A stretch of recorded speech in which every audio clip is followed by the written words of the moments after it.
everyone. We're going to go ahead and get started. If you can take your seat. All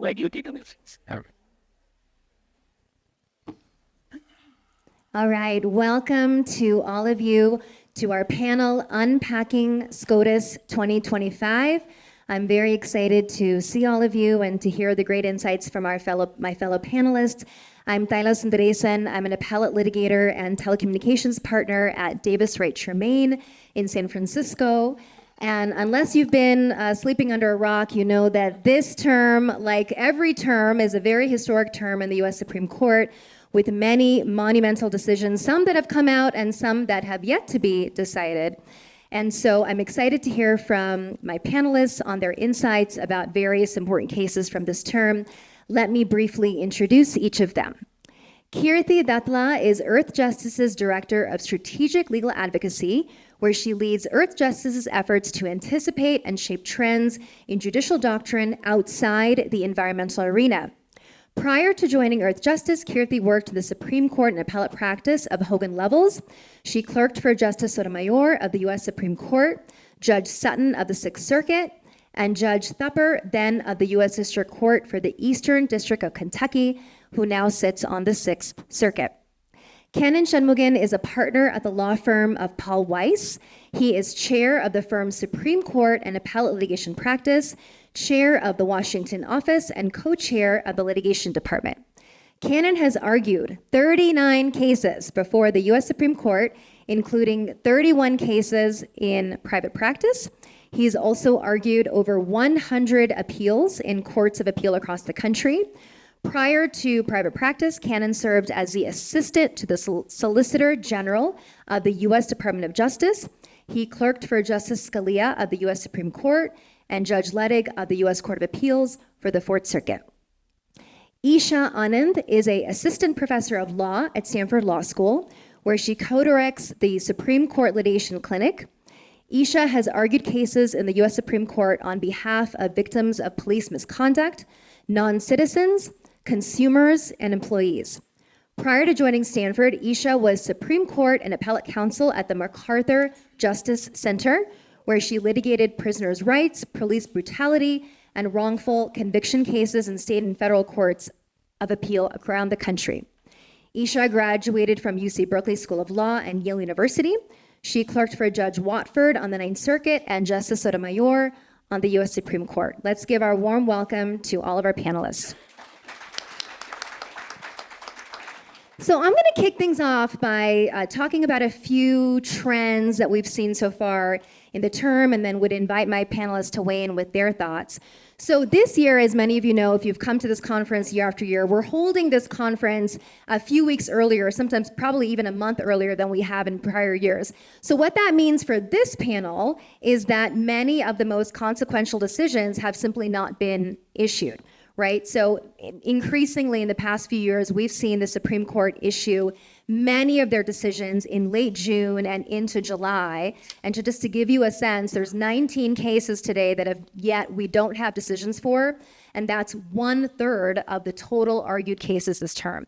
So we're anticipating a lot of activity by the court in the coming weeks and days ahead. So this term, we've seen a continued emphasis on individual rights.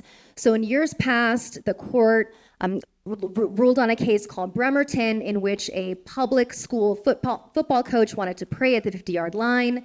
That was a very important individual rights case. Of course, there was the affirmative action case, the Harvard case from a few years ago, where the court effectively struck down affirmative action. This year, we've seen a continued interest in individual rights, exploring the boundaries of gender-affirming healthcare access for minors, disability rights, and whether parents have the control to opt out their children to be exposed to storybooks featuring LGBTQ characters. And these are some of the cases that we'll be talking about this afternoon. All of these cases show the court's continued interest in cases involving personal liberty. The 6-3 conservative supermajority remains, but we have seen some fractures in the conservative and liberal blocs, respectively. Probably the most scrutinized justice this year has been Justice Amy Coney Barrett. She was once celebrated as a stalwart conservative on the court when she was confirmed 5 years ago And now the very same people who championed her confirmation have decried her as a DEI hire and lots of other colorful language. And that's because she had a couple of notable decisions this year, which kind of was veered off the course from, her fellow conservatives. She sided with the court's liberal bloc and rejected President Trump's attempt to freeze nearly $2 billion in foreign aid. She rejected then candidate Trump's request to delay his sentencing in the New York hush money trial before his inauguration.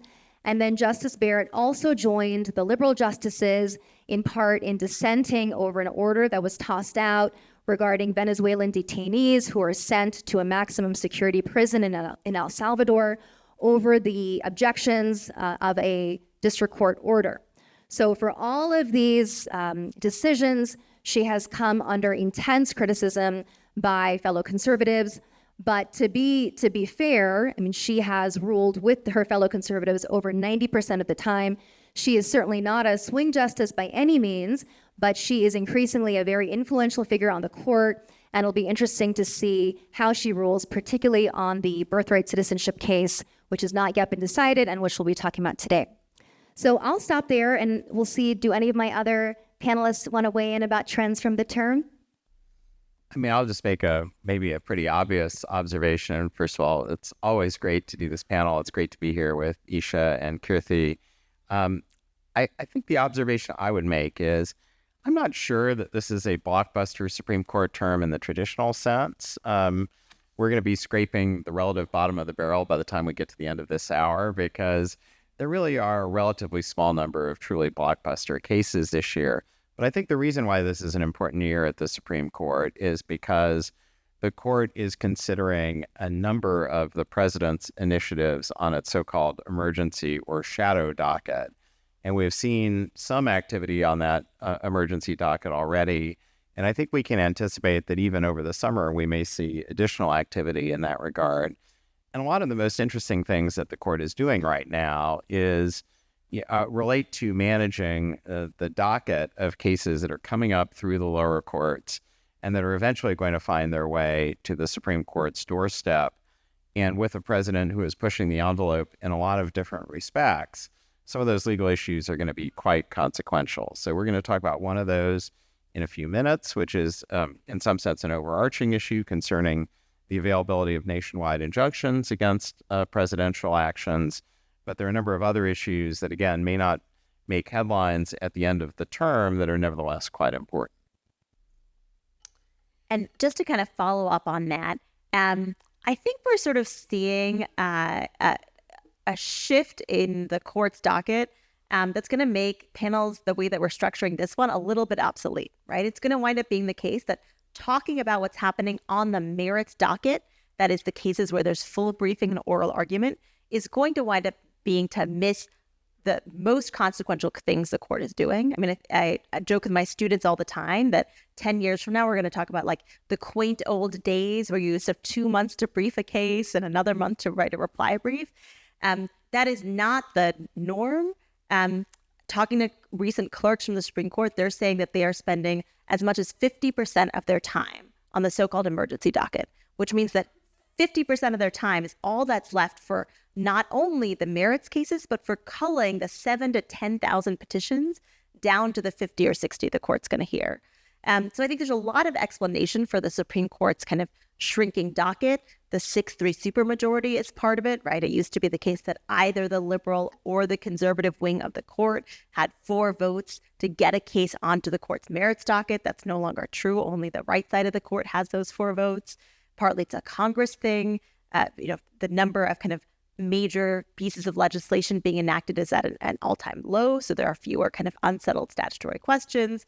But a big part of it, I think, is attributable to the shift in everyone's time and resources from the kind of business of the Supreme Court as we all understood it when we clerked there, and the way litigants have understood it for a very long time, toward the emergency docket, which has just become a fire hose. I talked to a merits clerk, the merits clerk at the Supreme Court, who's been there for over a decade, and so has seen the court go from 80 to 70 to 60 cases, and she said, we have fewer merits cases than ever, and everyone in the building is working 30% harder than I've ever seen them work before. And I guess I'll add, I don't think there's a deep causal connection, but I don't think they're unrelated phenomenon that, one thing that stood out, especially at the beginning of this term during the arguments, and then it's kind of died off and then and zoomed up again towards the end of the term, is how many times during argument the justices were asking themselves why they were hearing the cases they were hearing. It's a little weird because it's their choice to hear those cases. But I do wonder if, in some of those cases, the issues that surfaced at argument were surfaced in the petitions and oppositions that were asking the court to take the case. And in some of them, they were maybe hidden a little bit beneath the surface, and maybe the complexities of the case only became clear after argument. But those are the kinds of things that if you had tons of time as a law clerk and you participated in the process of kind of reviewing those cases and recommending whether the court should grant them, you would normally surface if you, again, had enough time and the inclination to do so. And so there have been a couple of digs this term, which is dismissed as improvidently granted when the court says, actually, we shouldn't have taken the case. We'll talk about one case where the court couldn't reach a decision because it was split, which has a little bit to do with the recusal, but it was sort of foreseeable. So there are just kind of a lot of, it seems like, more instances this term than others of the court maybe not managing its docket as well as it might have in the past. Great. All right. So let's kick things off with our first case, United States versus Scrimeti. This is one of the few cases where we actually have an opinion to grapple with. So I'm excited to dig into this one. So I'll be brief about the background to this case because I suspect most people in this room know about it. About half the states at this point have partial or total bans on gender-affirming care for minors. Tennessee is one such state. It has a ban on using puberty blockers to treat gender dysphoria. The stated goal is to encourage kind of minors to appreciate their sex. Puberty blockers can be life-saving treatment for children with gender dysphoria. And so a group of families and the Biden administration sued it and joined the law. They lose at the Sixth Circuit, goes up to the Supreme Court. So challengers kind of make two sets of arguments. So think back to 1L con law. This case, we'll say a little bit more about the different ways this case could have been litigated at the court. But it's litigated on the auspices of the Equal Protection Clause. So thinking back to 1L con law, most legislation gets just what's called rational basis review, right? Unless it's sort of wholly arbitrary or reeks of animus, legislatures are generally allowed to do what they want. Some legislation that classifies on the basis of so-called suspect characteristics, so think things like race, gender, alienage, gets what's called heightened scrutiny. So you've got to confirm that the legislation is advancing some sort of legitimate, compelling interest, and it's doing so in a way that's kind of directly connected to that interest. So the challengers here make two sets of arguments. They say this law classifies on the basis of sex, right? Someone who is born a boy comes and says, I want to take hormones in order to deepen my voice, and a doctor can do it. Someone who was born a girl comes to a doctor and says, I want to take hormones to deepen my voice. The doctor is forbidden from doing it. And so it's subjected to this kind of heightened scrutiny. Argument number two is, even if this statute is not classifying on the basis of sex, it certainly is on the basis of transgender status. And we should think of transgender status as like race, like sex, like alienage, the kind of thing that legislatures shouldn't be in the business of classifying on the basis of, in part because transgender folks are sort of the technical term is a discrete and insular minority, right? After argument, it is clear the challengers are going to lose, and the only question is how. So the best possible loss for the challengers would have been a path not taken by the court, which have been to say, look, we decide or even assume that this law is subjected to this kind of heightened scrutiny. But here we're talking about children, medical care. From the court's perspective, the science is unsettled. And so even though we are suspicious of this law because we've got this heightened scrutiny, because it classifies on the basis of sex or transgender status, this clears that hurdle. That would have been devastating for children and their families around the country. I think it would have done some damage to the court's equal protection jurisprudence because this statute as drafted engages in the sort of sex stereotyping that the Supreme Court has previously decried. However, it would have been limited to this particular context, right? It would have been about kids and medical care. It also would have left room for, let's say that the science reaches a point where the Supreme Court feels like, yeah, there's definitely a consensus that this is the proper treatment for children suffering this particular ailment. Challengers could have come back at that point and said, okay, at this point, this law no longer clears heightened scrutiny. Court didn't do that. 3 justices in the court take this kind of middle ground path. So Justices Kavanaugh, Roberts, and Gorsuch say, this law does not classify on the basis of sex or transgender status. So they say it classifies on the basis of medical condition. So you can use these therapies to treat other medical conditions, not just not gender dysphoria. So neither a boy nor a girl can get puberty blockers to treat gender dysphoria.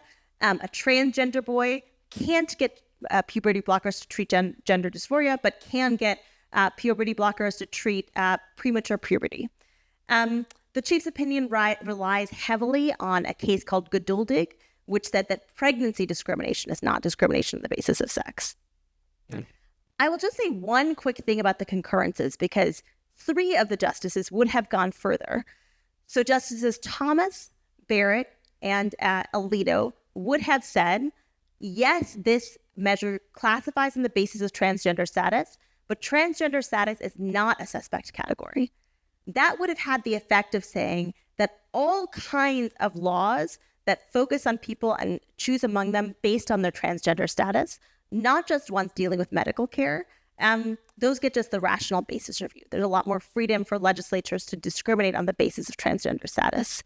And then Justices Thomas and Alito would have gone further still and said that Bostock, which was the seminal opinion saying that in the Title VII context, discrimination on the basis of sexual orientation or transgender status is discrimination on the basis of sex, doesn't necessarily apply in the equal protection context. So I'll stop there. There's so much more I could say, particularly about the dissents. I'd commend folks to read Justice Sotomayor's dissent, which is quite excellent at kind of picking apart the majority's analysis, and also does a nice job of explaining kind of what's at stake. But I think that gives you a sense of the kind of potential paths the court could have gone down, and where the nominal majority opinion authored by the chief lands, although we know there are 3 votes to kind of go further in a couple of different ways. Yeah. So I'll just add maybe 2 like semi-doctrinal points to that, and then one kind of zoomed out point about litigating these kinds of cases before this Supreme Court. So I think I want to start where Easha actually started, which is to say the opinion reads a lot like the sort of best version of the law that Easha laid out in some ways. If you ignore some of the sort of like conclusions that if you ignore the sentences that say this doesn't classify on the basis of sex and this doesn't classify on the basis of transgender status, which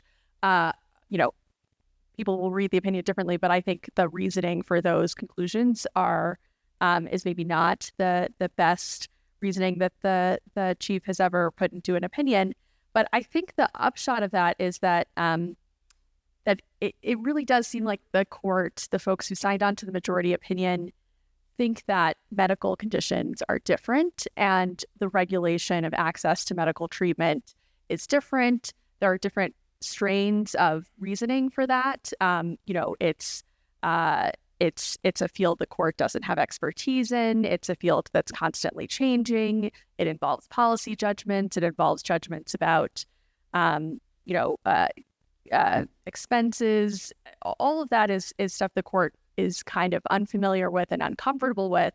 And if they had said that the law classifies on these bases, but is nonetheless permissible, they would have to sort of have opened themselves up to future cases debating about various different medical treatments. And I think they just didn't want to go there. But in not going there, the court, and especially with the reference to Geduldig, the case that Easha mentioned, has kind of opened the door to, or perhaps made it easier for states to regulate medical treatment, access to medical treatments outside the context of minors and access to transgender affirming care. So the language that the court uses when it describes the earlier holding in Geduldig, which is a case from the 1970s involving a California disability benefits law that didn't provide benefits for certain pregnancy-related disabilities, and was issued at a time before we had this sort of heightened scrutiny framework. And it's also just a very criticized decision at the time that it was issued. But the court says a state law does not trigger heightened scrutiny simply because it regulates a medical procedure that only one sex can undergo, unless there's sort of evidence of invidious discrimination motivating the decision. And you can probably think of all sorts of laws that might regulate conditions that only one sex or the other could access that would be constitutionally protected under a sort of straightforward reading of that sentence. So the last thing I'll say, and it goes back again to where Easha started, which is, as soon as this case was at the court, you could kind of sit down and lay out all the different things that the court could do with the case and think about the current court and which one of those was more or less likely. And I think if you're at all interested in how people who litigate these kinds of cases on behalf of the plaintiffs in this case, or other plaintiffs who might be less likely to succeed before the Supreme Court, and what that cost-benefit analysis looks like, where you have clients, they have rights that they're asserting that are at stake, that are being realized in the real world, and then you have the Supreme Court. I think there's a pretty fascinating New York Times Magazine article that came out earlier this week about the sort of decision-making process and sort of disagreements within this community about whether to take the case up. And they did. They went to the court after losing at the Supreme Court, and then the Solicitor General under President Biden joined them in taking the case to the court. So they chose to put it before the court. And regardless of where you stand on these issues or whether you would have made a different decision, it's a pretty interesting peek into how people think about these choices before this court. Can I weigh in? Please. I know we're mindful of the time, but this is, I think, by some order of magnitude, the most interesting case that's been decided so far. So I don't think that the outcome in this case was even remotely surprising. 22 states had passed these laws. Judge Sutton, for whom Kirti had clerked, had written the opinion below. He's perhaps the most respected Court of Appeals judge in the country. He had written an opinion that was really a paean to rational basis review that made the argument that particularly on these types of issues, which involve medical judgments, there should be deference to the legislatures. And so I think a betting person would have looked at this case and said, this is probably going to end up being a 6-3 decision at the Supreme Court level, because given the current makeup of the court is not exactly rushing to apply heightened scrutiny to these sorts of constitutional claims. And so it proved. That New York Times article was fascinating. I think it's one of the most interesting behind-the-scenes articles about a Supreme Court case. I would really recommend it to everyone for airplane reading on the way home. And I would say, quite frankly, that there were some obvious and quite substantial tactical blunders that were made by the parties that litigated this case, at least if the article is to be believed, and it has a lot of background information about how this came to the Supreme Court. I mean, again, I think anyone who had looked at this from the outside, who was impartial about it, would have said that this was not likely to succeed before this court. And yet it was litigated in a very aggressive way. There was reliance on medical evidence that largely fell apart by the time the case got up to the Supreme Court level. The Biden administration intervened and sort of took ownership over the litigation as it moved forward. And so you had this somewhat odd specter of the case by the time it got to the Supreme Court being not the private plaintiffs against the state of Tennessee, but rather the Biden administration against the state of Tennessee. And that led to its own procedural oddities when the new administration came in and flipped the position, which seemed parenthetically not to bother the court at all, that the case was going forward without genuine adversity between the parties who were actually the parties to the case at the Supreme Court level. And so it's just really fascinating to sort of see how this all played out. And I think the advocates for transgender rights clearly overplayed their hand at the Supreme Court level, and this was the outcome. Can I just make two quick observations following up on that? So the first is about this procedural oddity that Kannon mentioned, right? The fact that it's United States versus Scrimetti. The individual litigants also had a cert petition at the court. The court chose not to grant it. One theory that I'm not sure holds much water is that the court chose not to grant it because that petition presented two questions rather than one, right? So I alluded to the Equal Protection Clause arguments. There was another kind of constellation of arguments in the case, which were substantive due process arguments. So those arguments went, there's a fundamental right of parents to control how their children are brought up. And this kind of squarely takes aim at that. Supreme Court didn't grant cert on that question. Now, it could have, this doesn't fully explain why it didn't grant the individual litigant's petition. It could have just granted on the Equal Protection Clause question. And then, since it was going to issue the opinion anyway, and since it knew that after the election, the United States was going to flip positions, it might have saved itself a little trouble. But I do wonder how this case plays out if that's the constellation of arguments before the court. A few months after cert gets granted in this case, Justices Alito and Thomas write a dissent from denial in a case about a fairly common or increasingly common school district policy that says that school districts can't tell parents if their children are presenting as a different gender at school than at home if the kids don't want their parents told. Justices Alito and Thomas write this dissent that sort of says, we should grant cert in this case because this is clearly within the sphere of the fundamental parental right to control their child's upbringing. And so you have, the most conservative wing of the court kind of taking a really capacious view of what that right entails. And so I have to wonder if the court at least would have had to be a little bit more careful about how it was drawing its lines had that constellation of arguments been before the court. The other thing I'll say, and then I promise, Thyla, we can move on. This is sort of the case with an opinion that's the most interesting, and so the others we're going to be speculating about a little bit more. The other thing I'll say about this case that surprised me, like Kannon said, the outcome not surprising in the slightest. Justice Barrett's concurrence, where she talks about why transgender status is not a protected characteristic, I thought was so interesting. She applies this sort of famous footnote called the Caroline Products footnote from about 100 years ago. The test is this group politically powerless? Is there a history of discrimination? And she says it's got to be state-sponsored discrimination. Are they discreet and insular? And she says transgender status doesn't qualify. Transgender people were never forbidden from voting. There's been discrimination, but it's private discrimination, not state-sponsored discrimination. She kind of goes through and takes what I think she gets the doctrine and the test wrong.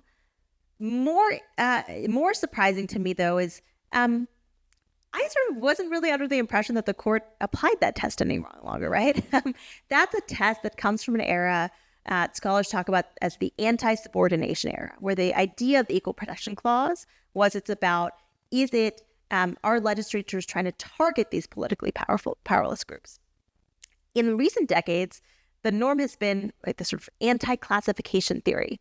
Even just classifying people on the basis of race is a bad idea, says the court. So you think about, for instance, the slew of affirmative action cases. Those are all brought by white plaintiffs, right?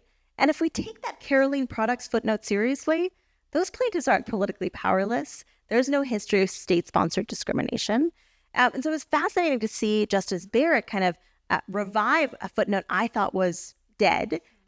She does it in a way that's really adverse to the challengers here, but in a way that if you take seriously should prove really problematic for the Supreme Court's jurisprudence on a range of other Equal Protection Clause claims, most notably ones about affirmative action.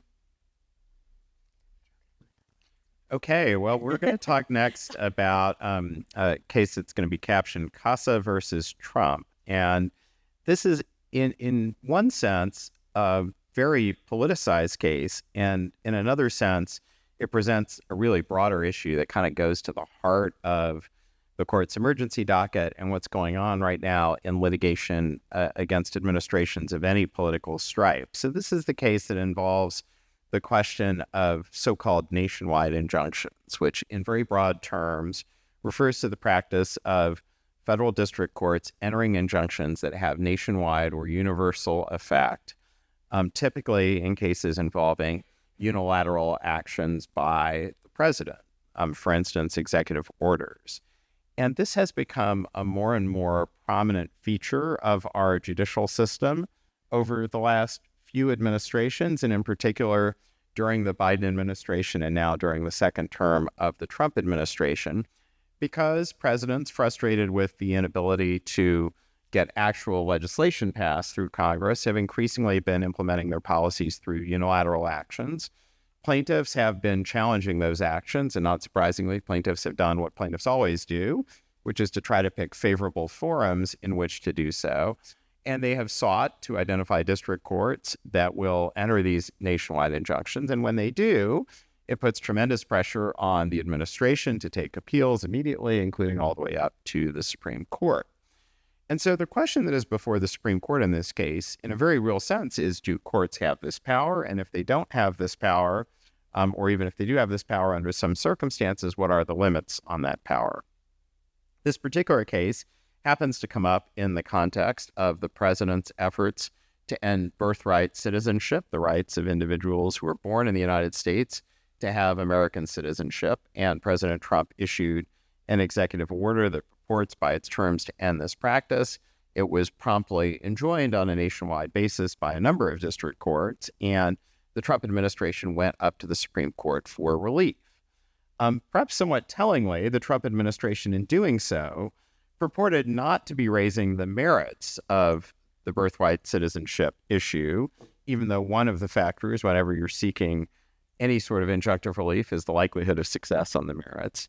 Instead, the Trump administration asked the Supreme Court surgically to consider whether or not this practice of nationwide injunctions is valid. And the Supreme Court took the Trump administration's applications for relief and moved them from the emergency docket to the merits docket, heard oral argument, albeit without additional briefing.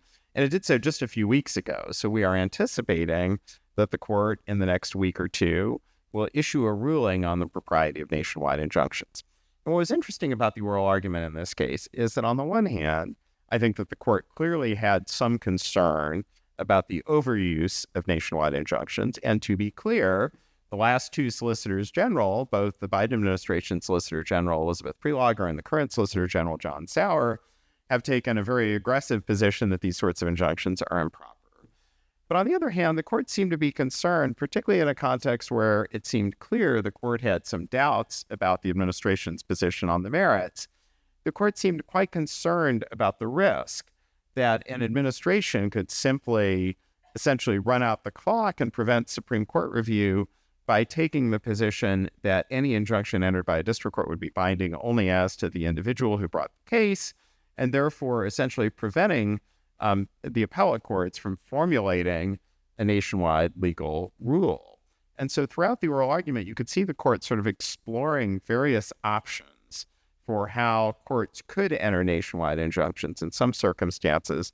And the one that seemed to get the most traction, even though it's not entirely clear to me that it has any real legal basis, was the notion that a court could conclude that there is likely to be a class of individuals affected by the practice in question, and on that basis, on the basis of a putative class, could enter relief on behalf of that class, even before deciding that the regulatory requirements, the requirements in Rule 23 for a class action, have been satisfied. It's by no means clear that that's where the court is precisely going to end up, but it did seem clear that the court was looking for a way to permit nationwide injunctions in at least some circumstances. And I think that's probably what we're going to see. I think we're going to see an answer to the question of whether or not nationwide injunctions are permitted that is basically a maybe. Kannon, I'm curious, as you noted, there have been concerns by prior solicitors general. Just last fall, the Biden Solicitor General also asked the court to take up the nationwide injunctions question in a Corporate Transparency Act case. Curious, sort of after many years of sort of seeming to decline to do so, why now? I wonder whether it's just because it seems like a major thunderstorm is heading to the Supreme Court, because there are so many of these cases right now. It'll be interesting to see whether the court's decision sort of breaks down on so-called partisan lines here. I think it's by no means clear that it's going to.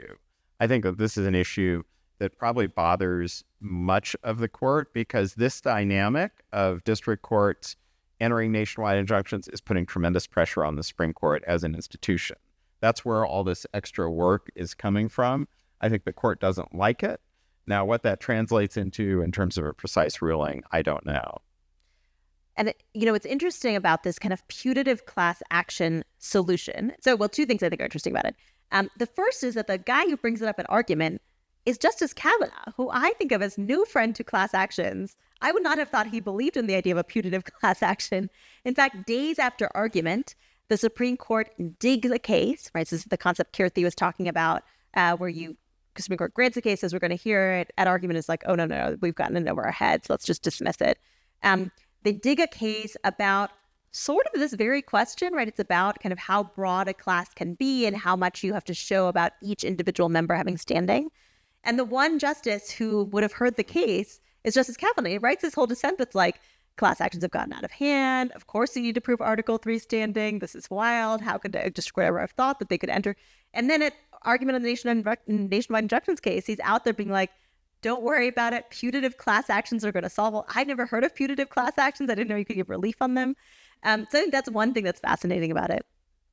The other is, as a solution to the problem that Kannon mentioned, does it solve the problem? I mean, it sort of seems like, yes, the considerations are different, right? So to enter a nationwide injunction, you look to the kind of equity factors. To get a putative class action, you look to the Rule 23 requirements. And so there are different sets of requirements. But at least I don't see why, at least in theory, district courts are just as free to give nationwide relief. They just call it a putative class action and say, we've gone through the Rule 23 factors, rather than saying it's a nationwide injunction, we've gone through the winter factors. And so as a way to solve this problem Kannon identified of the Supreme Court's workload, I'm not really sure how this gets us there. Maybe the one other thing I'll just flag about the argument that I thought was so interesting, and I think is like maybe some part of the reason the court wanted to hear this case in particular. So to take a step back, this is a weird case to grant on. As Kannon mentioned, the merits seem sort of like no court has said that the Trump administration is is right on the merits at all, and it's a little weird to consider the nationwide injunction divorced from the merits. It's a particularly weird case because, as Justice Kagan hammered at argument, it's a case that will almost certainly never get to the Supreme Court because the plaintiffs will keep plaintiffs will keep winning, and the Trump administration won't take the merits up. So it's not like other cases where nationwide injunctions are a stopgap until the Supreme Court hears the case. But I wonder whether one reason they wanted to take this case is they wanted to pin Solicitor General Sauer down on a couple of questions. So I think what was most notable with this argument is what he said the administration will do and what he didn't commit to doing. So he said the administration will follow Supreme Court precedent, even as to parties that were not specifically parties to that Supreme Court opinion. I don't know that that's something we knew the administration was going to do. He also said that generally they would follow circuit court precedent, even again, not as to the parties named in the particular circuit court case. I wasn't sure that was something the administration was prepared to concede. Now, maybe all of this is not kind of worth the transcript paper it's printed on, right? We've certainly seen the dynamic in some cases where a representative from the administration goes into court, makes some kind of representation, gets fired, and then the administration says, well, we're not bound by that because we fired that guy. So who knows? But I thought that was a really notable part of the argument, the degree to which the justices were trying to get clear answers from Solicitor General Sauer, like what opinions are you going to follow and as to which parties? Okay. So I am going to talk about a case called Oklahoma Statewide Charter School Board versus Drummond, but I'm going to go quickly and you'll see why very soon.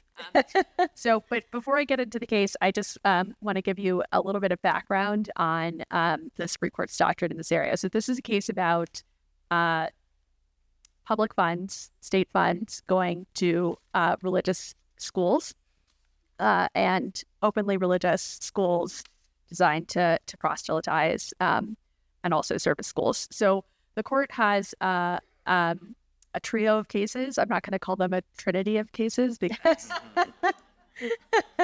too punny. But the first one's called Trinity Lutheran, and it was issued in 2017. And that was a case ostensibly about grants from a state program to resurface playgrounds. And the religious entity in that case was sort of a pre-K attached to a church, and it wanted to resurface the area under the swings in its playground, and it was denied funding based on a state constitutional provision that said that no state funds can go to religious entities, and the court held that violated the religious liberty rights of the pre-K.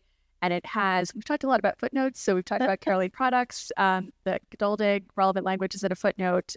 There's a footnote in Trinity Lutheran where the court says, like, guys, this is just a case about playground resurfacing. It's not a case about anything else. Don't worry.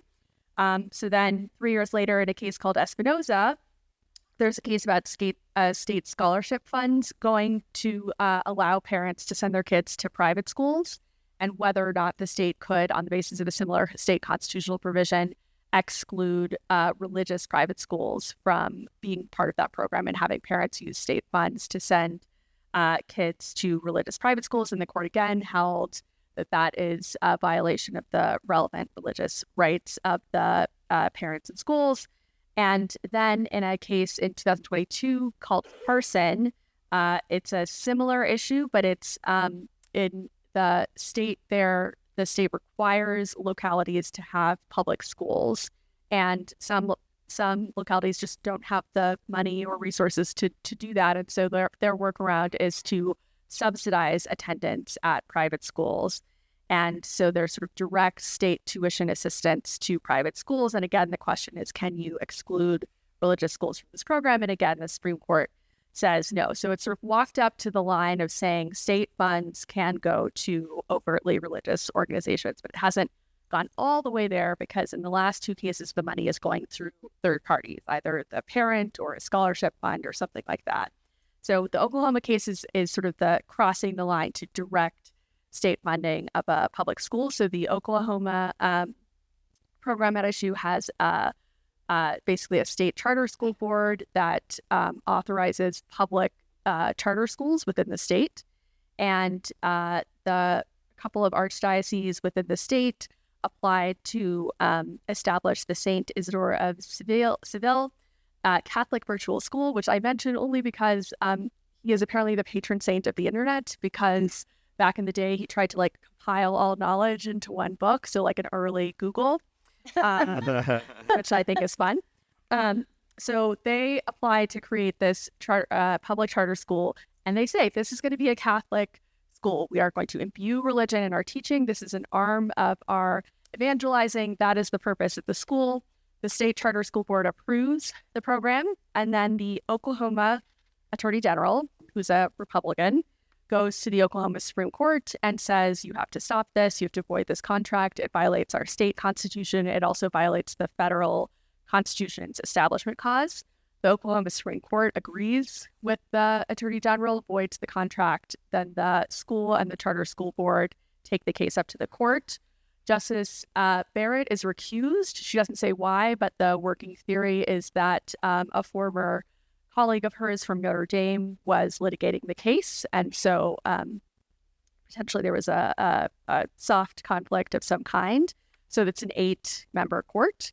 At argument, the Chief Justice sort of seems to think that this is different than the prior cases, and seems to say direct funding of religious activity might be different in kind. It doesn't sort of do so in an overtly obvious way, but sort of asks some questions. And then recently we get an opinion in which the court divides 4-4 and says, which has the result of affirming by an equally divided court. So it's not a precedential opinion. It's not the Supreme Court upholding this practice. It's an indication that the justices couldn't come to an agreement. And, they don't say who voted which way, but it seems like based on argument. Well, maybe I'll stop there and I'll let Datla jump in. Yeah, so thanks, Kirti. So the absence of a binding national precedent, right? Well, what are the implications of that? Well, first of all, to answer Kirti's or where Kirti was going, it was unsigned. We don't know how folks aligned, but we can surmise based on the oral argument it was Chief Justice Roberts and the liberal justices voting kind of against the charter school's constitutionality, and the other 4 going the other way. So what does that mean when there is no binding national precedent? So the lower court ruling stays in place. So in Oklahoma, right, there's binding precedent, but in the rest of the country, there isn't. So I could see the absence of a lack of precedent in this case may feel that, certain states may feel like they have permission to create their public religious charter schools. And we could see other states going the other way and enacting policies, making it more difficult to have the creation of these public religious charter schools. And so we could see a scenario in which there's a legal patchwork that's created, right, where some states are going one way, some states are going the other way. And that leads to inevitably a circuit split. And then another one of these cases could very well come back up to the court in a few years. And in that scenario, the chances of a recusal are probably pretty low, right? Because the recusals don't happen very often in the court. And so a similar case like this could have a very different outcome, perhaps a 5-4 split, upholding the constitutionality of a public religious school. I think that, it's interesting when you think about issues of school choice in this country. There are large swaths of this country that are rural and underserved. They don't have a public school in their town. Like they're too small. So their children get bused to a local public school in a neighboring town, which may be 10 minutes away, 20 minutes away, 30 minutes away. And that's not ideal for working families, right? And then you have the private religious schools. Those are cost prohibitive for many families, right? And so that's where this idea of a public religious charter school comes into play. It may be in the town where your child is where you live. But of course, that raises a number of, problematic issues, right? You have this blurring between religion and in the public the sphere of education, which traditionally there has been this separation, particularly in the public school setting. So I think there's lots of interesting implications that have arisen. In this case, a tie in this case was, I guess, a win for those who were concerned about the insertion of religion in a public school. But it remains to be seen. I think that it's likely that a similar case will come up again in a couple of years and could lead to a different result.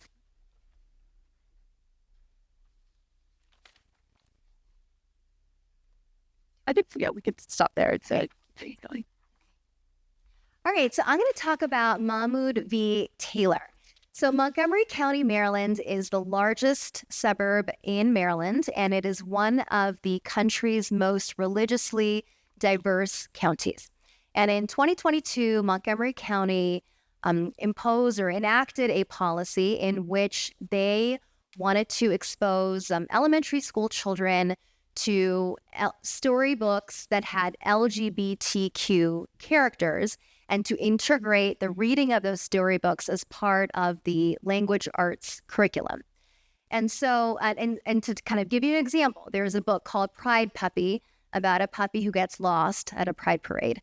And another book called Uncle Bobby's Wedding about a child who attends her Uncle Bobby's same-sex marriage to his longtime partner. So in 2022, the county permitted parents to opt out of their children hearing these books in class under the auspices of this was contrary to their sincerely held religious beliefs, that they believed marriage was between a woman and man, and they did not believe or could not approve of homosexuality. And so there were parental opt-outs that were permitted. The next year, Montgomery County changed that policy. They said that parental opt-outs were no longer administratively feasible. You can imagine a scenario in which students were being pulled out of classes at different times of the day, and you have the scenario in which teachers were just not able to trace and accommodate every single request. So they changed their policy. A coalition of parents, including from different faiths, Muslim, Roman Catholic, Ukrainian Orthodox, they filed a suit against the county, arguing that the absence of any parental opt-outs and the lack of any notification as to when these books were being read violated the free exercise clause of the First Amendment.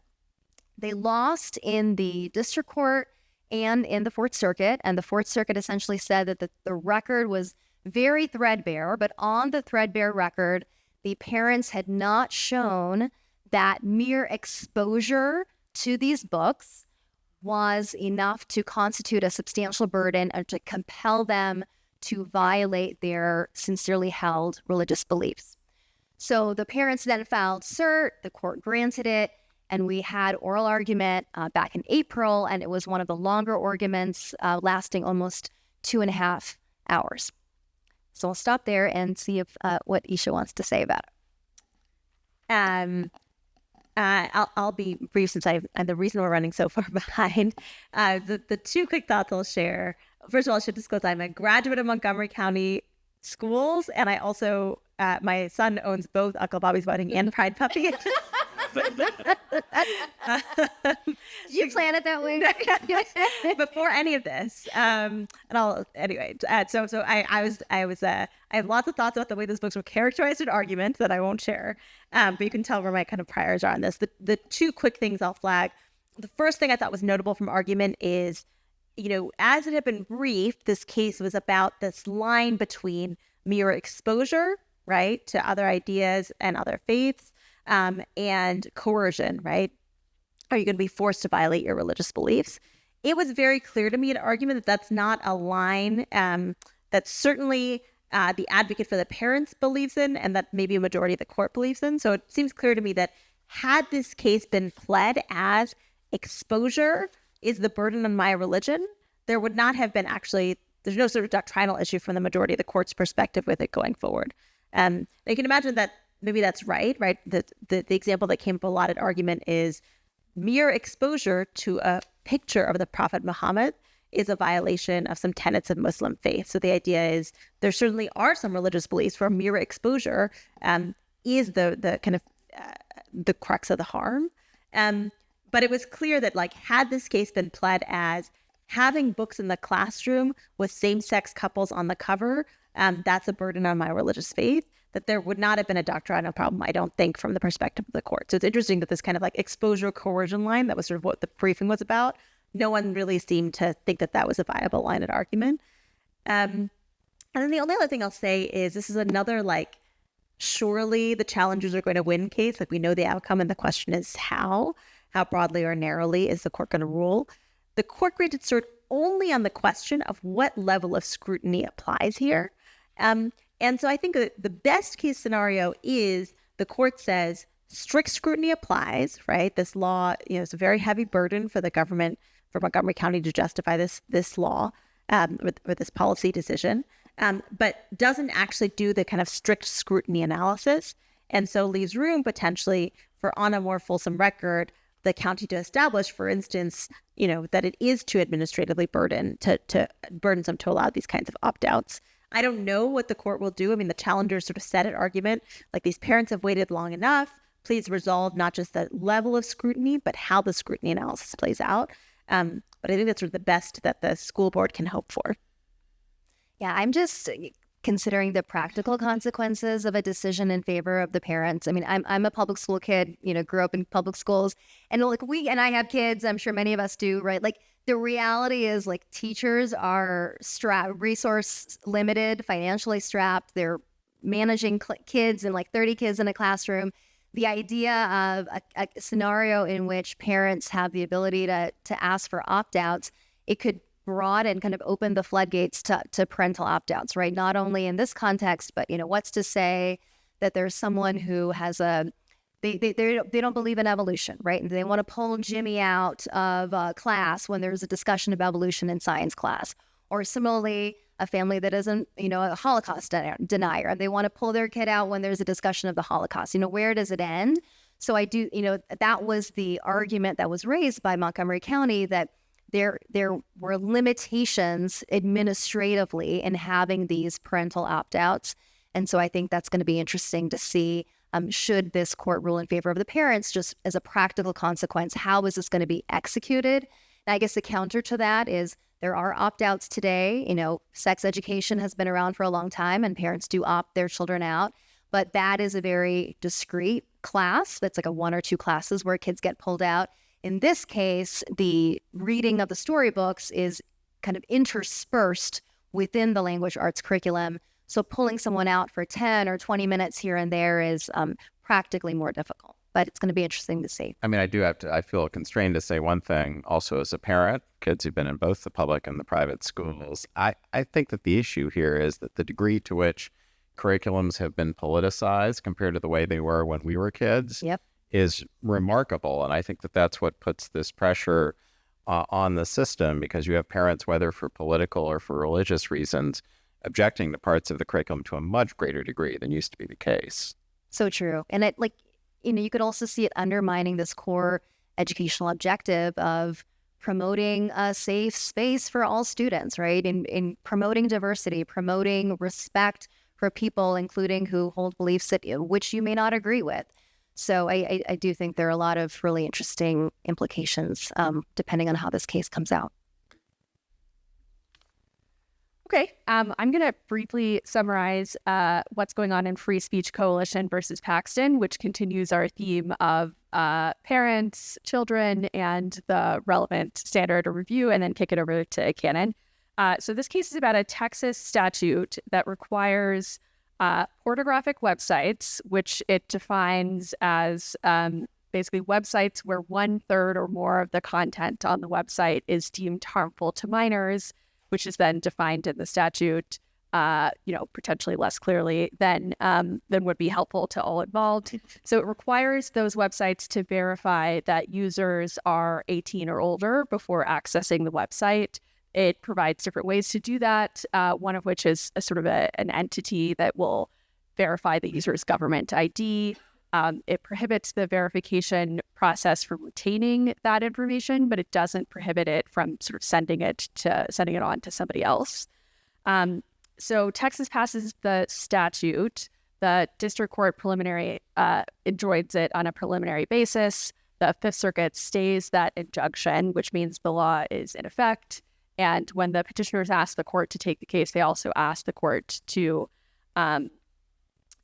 stay the Fifth Circuit's decision, so take the law back off the books, basically. And the petitioners are basically like a trade association of pornographic websites. And the issue in the case is whether rational basis review applies when you're reviewing the Texas state law or strict scrutiny. And the reason the issue comes up is because the way the Supreme Court's jurisprudence in this area kind of works out at a high level of generality is that, obscenity is not protected by the First Amendment, but that's a very high bar, and it doesn't apply to everything involved on these websites.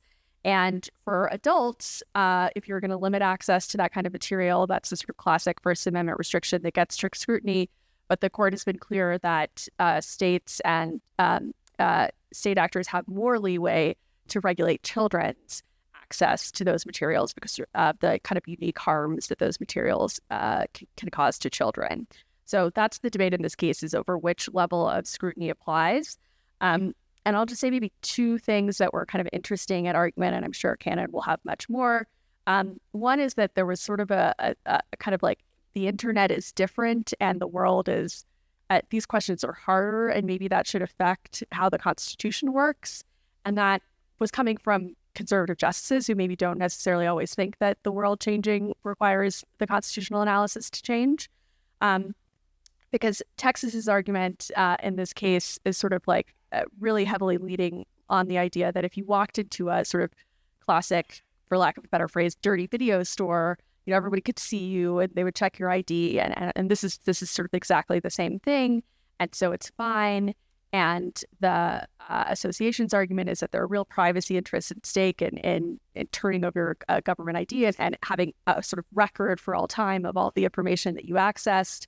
And Justice Barrett asked a lot of questions about how hard it is to control kids' access to material on the internet, even with things like filtering software and other sort of restrictions on tablets. So it was really a case about the internet as much as it was about sort of like classic question of whether or not this falls into the strict scrutiny or rational basis bucket. And the other sort of interesting thing about the case is, and it's related, but how much that the internet is different times have changed, we're thinking about this differently affects the fact that the Supreme Court has a relatively on-point precedent, Ashcroft versus ACLU, that held that a similar federal law was likely unconstitutional. And so sort of grappling with different ways different things are changing and how that affects doctrine. I think the sum total of my reaction is that the Supreme Court cares about standards of review except when it doesn't. And this seems like a context in which the court, on the one hand, seemed to think that strict scrutiny might apply, but on the other hand, seemed to also think that this would survive even a type of scrutiny that has historically been viewed as fatal in fact. And what will be interesting will be to see whether or not the court actually goes beyond the standard of review and really says something about whether or not these sorts of laws are valid, because at least some members of the court seem to want to do so. Okay, that leaves us with one case. I think I can do it in 4 sentences. We'll get us back on schedule. So in a law entitled the Protection of Lawful Commerce in Arms Act, Congress sought to halt lawsuits against gun manufacturers which sought to cause them to pay for harms that were the result of the misuse of firearms. And in this case, sentence number 2, the government of Mexico sought to hold gun manufacturers liable on the theory that they were aiding and abetting unlawful gun sales that routed firearms to Mexican drug cartels. The Supreme Court shut this down on the ground that Mexico could not plausibly allege aiding and abetting, which would have invoked an exception to this law, because Mexico could not identify specific examples of criminal misconduct that the gun manufacturers allegedly had aided. And this outcome was both unanimous and unsurprising. There you go. That's a Smith & Wesson case. Yeah, so the court, and unanimous, as Kannon said, it's, so Mexico, the facts of this case, there's one gun store in Mexico, one, okay? There's 76,000 licensed gun dealers in the US. Like, to give you a sense of context, that's all the McDonald's, Wendy's, Subways, and Burger Kings combined. So from Mexico's point of view, there's like murder and mayhem and violence, right, stemming from US-sourced firearms, and they need a way to curb it, and so that's why they filed this $10 billion lawsuit, which got shut down, with a 9-0 unanimous ruling. So the other legal avenues for Mexico are pretty limited, right? Like, the courts shut them down. There's like diplomatic negotiations.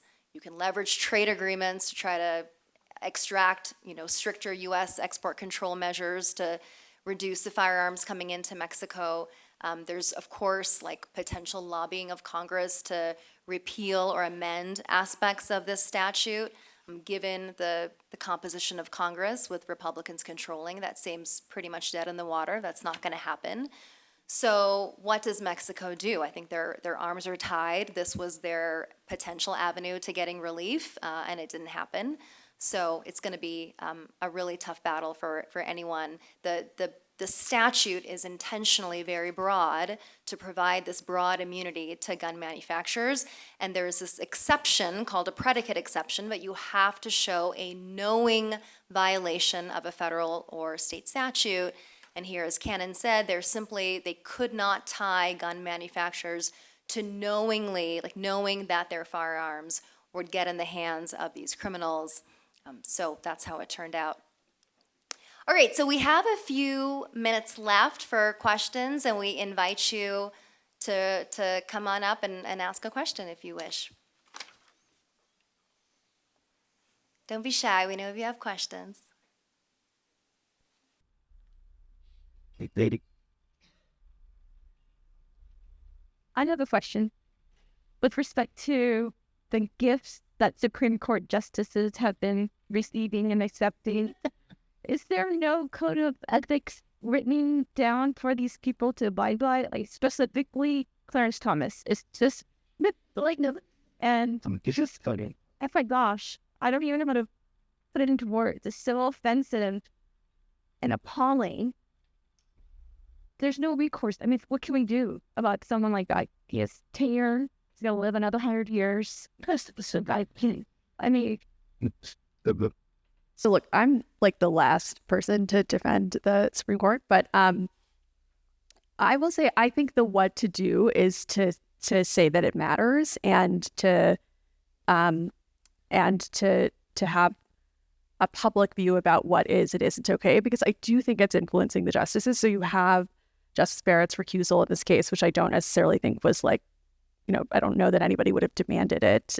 So you have some of the justices noting when they're recusing and not recusing from certain cases on the docket. You have Justice Gorsuch recusing from the 7-county case on the basis of quite a long time ago representation of some interested parties in the case. So I think that when the justices think that the public cares about what they're doing and how they're doing it, there is some response. And we can have debates about whether it's adequate. But I think that if you were feeling like this really matters and that something should be done, that the something should be done is to articulate what we think the lines are and to keep trying to hold them to it. the public shame. Public accountability. Sure, in the blue shirt. Go ahead. Yeah. So there's been on the, I guess, shadow docket a lot of, important decisions or newsworthy decisions.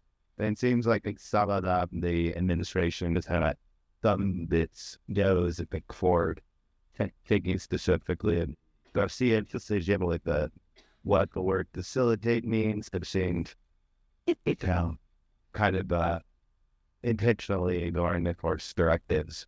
And so is that leading to any backlash from the court, do you think? Is that does the court pay attention to sort of those things and start to lead into their analysis of the cases? So again, I don't want to be particularly sanguine about this, but I think almost certainly yes. So the final order that the court issues in the kind of El Salvador saga, it's this AARP case, in the middle of the night, before the government has a chance to respond, the Supreme Court issues a one-line order that says, don't remove anyone in this class from the U.S. Not just don't remove them under this kind of controversial Alien Enemies Act theory you've been using. Don't remove them, period. Like, not even based on other sources of immigration authority. In fact, when the U.S. government finally files this brief, it says, like, hey, can you at least give us permission to do, like, our usual immigration stuff here? And it takes the court 3 more weeks before they even give them that permission back, right? At least when I was clearing, I could not fathom the court doing that. And I think that is a function of precisely what you're describing, right? Case number 1 gets to the court, and the court sort of, gives, it's a mixed decision. It certainly gives some wins to the ACLU, which is litigating this issue, and says, there has to be notice and an opportunity to file a habeas petition. But bottom line is siding with the administration, right? Saying this has to be brought in the Fifth Circuit at the place where you're detained, not in front of GDC. Case 2, the Abreu Garcia case, comes up. And again, it's sort of it's a little more forceful, but it's still largely a win for the administration. I mean, you're talking about this funny games with the word facilitate. That's the Supreme Court doing that, right? Like, the administration certainly takes advantage of it, but the Supreme Court's opinion is like, well, you facilitate, we're okay with facilitate as long as it's like appropriately constrained, and they don't really say what they're asking to do. And so you see this kind of escalation across those cases. And I think the AARP case was a somewhat stunning denunciation of the Trump administration. I think partly fueled by this sort of rhetoric of the administration, partially fueled by, I think, this frustration at the dynamic we described before. This sort of like a lawyer goes into court, says something, then the administration fires the lawyer and is like, we're no longer bound by that. And I think partly fueled by the kind of facts of the Abreu Garcia case in particular. Now that is not extended, I don't think, beyond this particular context of removing people to El Salvador. It's not extended to other immigration cases. It certainly isn't extended to other kind of dismantling of the administrative state, firing people cases. But I do think, at least in that context, the AARP order, I think, was fairly stunning. I'm curious. I mean, I think it's actually in this one area, as Easha says, it's in the area of immigration where the court, where the administration came very close to, certainly it was thumbing its nose at the Supreme Court, and the Supreme Court may bear some of the responsibility for that because of the relatively ambiguous order that it issued in the Abrego-Garcia case. But, that is a context in which the administration has been harshly critical of lower courts in particular, and arguably acted in disobedience of at least one lower court order. And the Supreme Court is very aware of that, I think. And you had the Chief Justice issuing a statement that basically defended one of the judges, Judge Boasberg, who had been the judge in that case. And so I do think that the court kind of fired a big warning shot across the bow of the administration with that late night order. And, we'll see. I think in other areas of law, I think that the administration has complied with the court's orders. And I think the administration does take the view that the Supreme Court is different, and it does not want to provoke, I think, a constitutional crisis by affirmatively disobeying an order from the court. And so we have this sort of delicate dance where the court, I think, is treading cautiously. It doesn't want to provoke that sort of crisis. But the administration, I think, is also, I think, exercising some degree of care in how it goes up to the Supreme Court, which cases it's taking up to the Supreme Court, because I don't think the Solicitor General wants to put himself in the position where he does something and then the administration cuts the legs out from under him. Well, that's all the time that we have. A big thank you to our panelists for a really interesting discussion.